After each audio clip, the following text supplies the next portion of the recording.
Hello, beautiful people. This is Teniola, your favorite Endo warrior. It's been a rough couple of weeks, hasn't it? If you had told me at the beginning of 2020, when we were all screaming Happy New Year and excited for a fresh start, that by March, the world would have lost almost 38,000 people to a novel virus, that countless countries would have issued lockdowns, that businesses would be brought to their knees, and that our eyes would be opened to see the greed, but more importantly, the selflessness of humans, I would have said you were out of your mind. But that is the reality of the world today.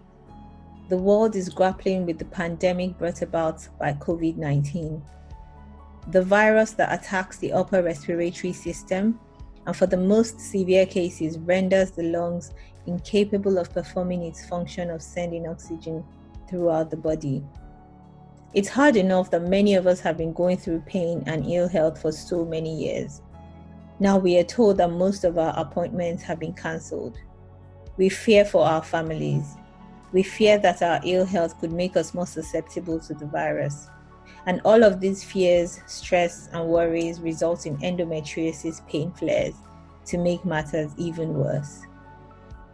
So the question is, are we at any more risk than other people? The answer for me is a no. Having a health condition does not make you more likely than anyone else to come into contact with coronavirus. But it appears that people who are older, those with weakened immune systems, and people who have underlying chronic conditions such as heart disease, diabetes, or asthma are more at risk of severe effects if they do catch it. Most people start to recover from coronavirus quickly after a few days' rest. For some people, it can be more severe and sometimes life-threatening. The symptoms are similar to other illnesses that are much more common, such as cold and flu. So that's a cough, a high temperature, shortness of breath, and now it is being said that a loss of sense of taste and smell is also a symptom. So my advice is to listen to the government, wash your hands, avoid touching your face, and only go out if absolutely necessary. Talking about medicines, a lot of people are not sure if to carry on with their usual medications, especially after the news spread that ibuprofen was causing more severe symptoms for healthy and young people. While I have always been against ibuprofen, as I found that for me, it damaged my stomach lining and it caused me to have gastritis. It is important that even if you are unwell, you continue to take your prescribed medication. If you need to collect prescriptions while unwell, ask a friend or family member to collect them for you. Also, for those in the UK, I found an app, the Co-op Health app, which lets you receive your NHS repeat subscriptions delivered free of charge. There are also a few platforms out there such as Babylon Health, Push Doctor, and a few others that allow you request and book video consultations with doctors. Maybe you could give it a try.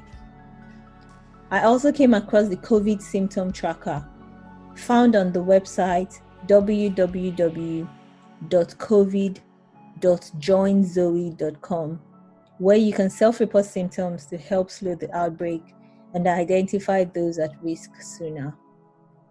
All links will be provided in the show notes. Now, how do we deal with pain flares? Many appointments have been cancelled. A lot of us are worried that we have to live for longer with the pain. So for now, we need to manage our pain flares. I want to share the things I have done to help me with my flares so far. The first thing is, make sure not to binge on the news. I can tell you for free right now that it does not help.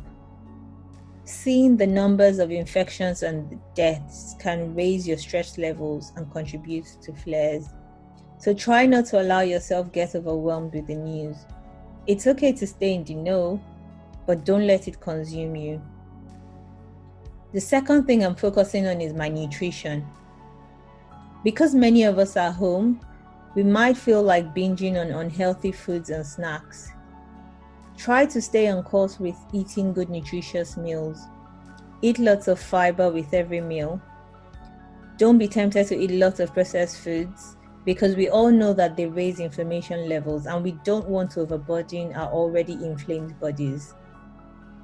I created a food plan that helps me make sure that I eat breakfast, lunch, and dinner. And I have fruits for snacks. This way, I don't feel the need to eat crap as much as I ordinarily would. The third thing I do is listen to music. I have enjoyed listening to music throughout this period. Calming music, pop, Afrobeats, anything that makes me happy, I listen to. So create a Spotify playlist, watch videos on YouTube, anything that makes you happy when it comes to music, do it. I know most of us are working from home now, so try to have set routines. I usually get up before 7 in the morning, take a bath, and dress up, and I have a designated workspace. I make sure to take short breaks to stretch, and I make sure to drink lots of fluids.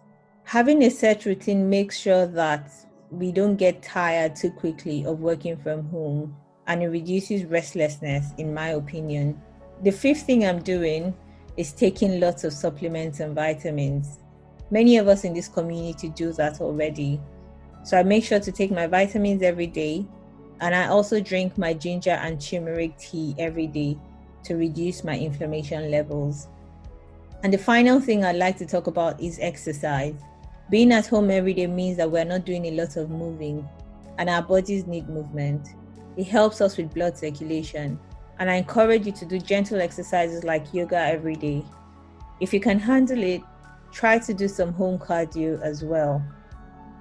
Sometimes I even do dance exercises using YouTube, and I find it so much fun.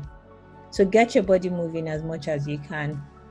And that's all I have to share today. I hope this episode, if nothing, has reminded you that you are not alone.